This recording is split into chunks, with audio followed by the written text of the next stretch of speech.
સુરત શહેરના સગ્રામપુરા વિસ્તારમાં આસિફ સ્મોલ હોસ્પિટલમાં ડોક્ટરની બેદરકારીને કારણે 27 વર્ષીય રિફાકત હુસેન નામના યુવાનને પથરીના દુખાવા અર્થે હોસ્પિટલમાં દાખલ કરવામાં આવ્યો હતો।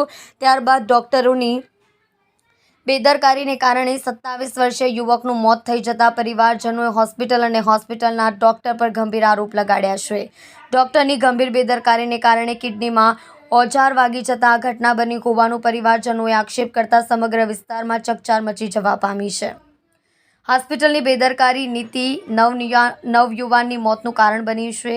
જો કે આ વિસ્તારમાં આસિફ સ્મોલ હોસ્પિટલની બેદરકારીને કારણે લોકોમાં ભારે રોષ જોવા મળી રહ્યો છે। 24 તારીખે પથરીના દુખાવા સાથે આસિફ સ્મોલ સગ્રામપુરા ખાતે રિફાકત હુસેન નઝીર હુસેન જીવશેટવાળા ઉંમર 27 દાખલ કરવામાં આવ્યો હતો, જેનું ઓપરેશન ડોક્ટર ગૌરવ એચ બવાડિયા દ્વારા ઓપરેશન કરવામાં આવ્યું હતું, જેમાં ડોક્ટરની ભૂલથી કિડની ડ્રિલિંગ કરતી વખતે બીજી જગ્યાએ ડ્રિલ થવાને કારણે ફેફસામાં પાણી ભરાઈ જવાથી મૃત્યુ થયું છે।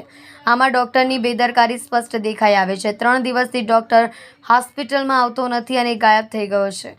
મૃતકની ફેમિલી અને પરિવારવાળા હોસ્પિટલ પહોંચી અથવા પોલીસને જાણ કરી અથવા પોલીસે ઘટના સ્થળે પહોંચી આગળની કાર્યવાહી હાથ ધરવામાં આવી છે। પરિવારની માંગ છે કે તેમને ન્યાય મળે, સમગ્ર કેસની ઊંડાણપૂર્વક અને નિષ્પક્ષ તપાસ થાય।